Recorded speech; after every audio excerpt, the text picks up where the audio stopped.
What is a social media manager actually doing on a day-to-day basis? Today, I'm going to share with you behind the scenes of my day. I started my day meditating and journaling, which I do most of the days to really keep a good morning routine. I just got finished with my morning routine and I had breakfast, and now I am going to answer some emails and all my DMs as well. Now, what's important here is I don't do it on my phone because I can't be trusted and I'll get carried away and watch all the different videos. So first I do emails and then I watch all my DMs, etc., answer it on there. And until then, I don't do anything else. Most of these emails are related to my course because my clients and I, we only communicate once a month. Okay, that was it. I confess in the morning I don't do too much work because now I'm off to the gym. I have private coach for my gym session because otherwise I'm just not motivated, and I believe I practice what I preach. If you want to get a coach, you'll get the best results in my opinion.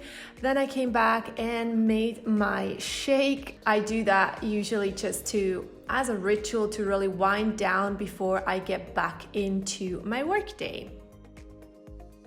Now, before I head out to lunch, I did some random tasks. First of all, I had to write some captions and catch up with some more emails. And then I actually had a strategy call with a client, which is a one-time thing. So this is not a monthly client. This was just a client who wanted to ask some questions, had some questions about their social media strategy. So I did that. And then I headed out on a motorbike and found some cute little spots on the way to my coffee and lunch spot, which especially in Bali is just a must, and I really love to have these breaks whenever I am wanting to do it. And then I went back and started with my Instagram day.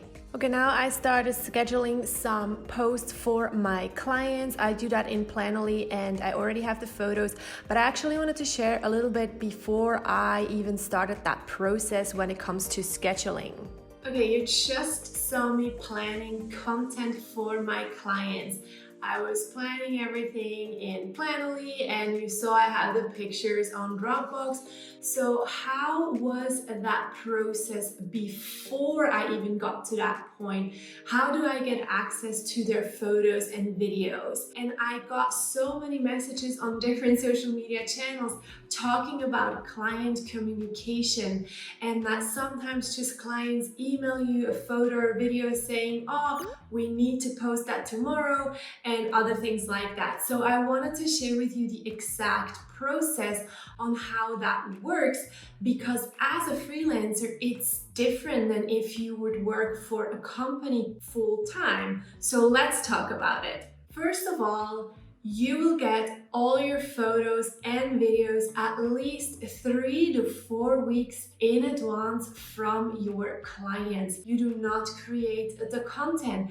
If you do want to create the content as well, you can, but that would be a completely different package. So you want to make sure that you have that in your content, in your contract, how much time before you actually post they need to send you the content. A week is not enough. A day is definitely not enough. So you want to have that in your contract. Another thing is client communications. I don't talk with my clients more than once a month, where we talk about the analytics, what has worked well, what hasn't worked well, and how we're going to move forward, and what kind of content I will need from them. So that is a huge part. There's no Slack communication, there's no email back and forth.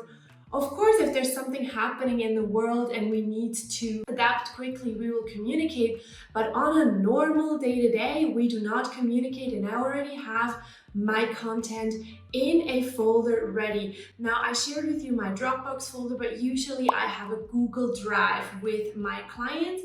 We have one shared Google Drive on my account, which I will share with them. And there's a full onboarding video for you guys to watch on how I do that. But essentially, you will have then a subfolder in that Google Drive, one for pictures, one for videos, and then clients upload their content in there without having to email me saying there's a video in there now or there's a photo in there, because they know that's part of their side. They don't need to inform me about that. However, with the whole short form video content world changing, or social media world changing, we need more videos quicker. So what I do when it comes to short form video, in that Google Drive, I have a shared spreadsheet where I upload weekly trends or weekly ideas that my client could film that we could use for TikTok, for Reels, or for YouTube Shorts, you name it. So they know that's in there, and they know that every Monday I update it with trends. And then they can decide whether they want to film a certain trend or not.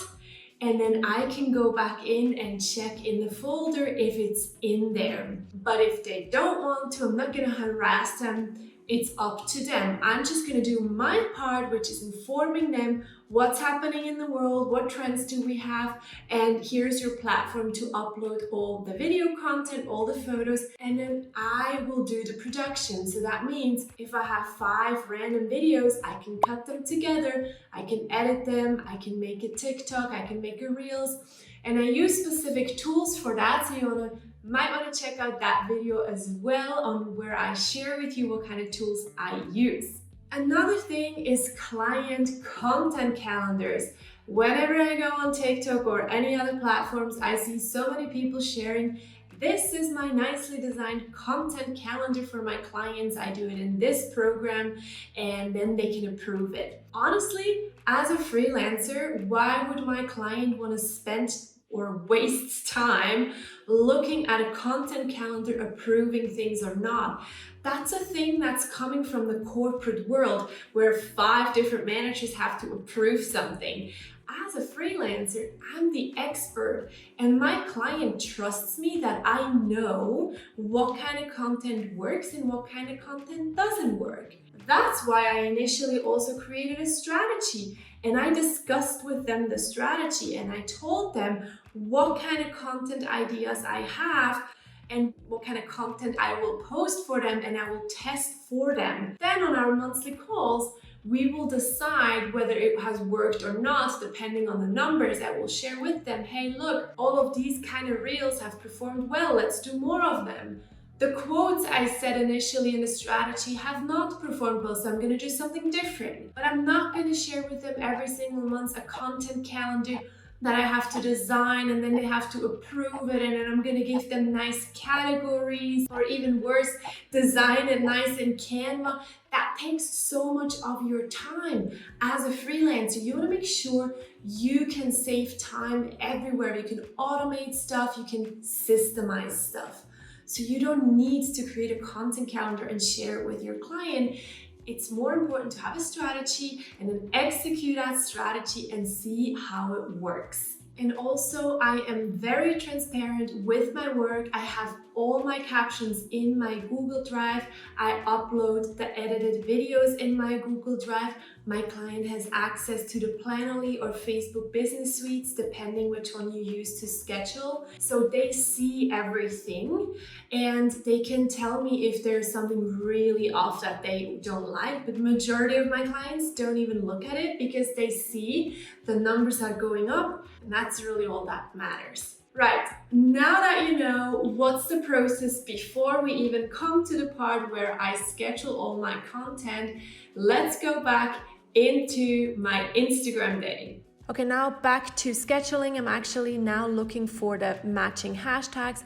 I use a tool called FlickTech, which gives you ideas on what hashtags to use. Then I enter those hashtags into the scheduling tool, and then everything for a month in advance is planned. And then I finally got to enjoy the rest of my day at the pool.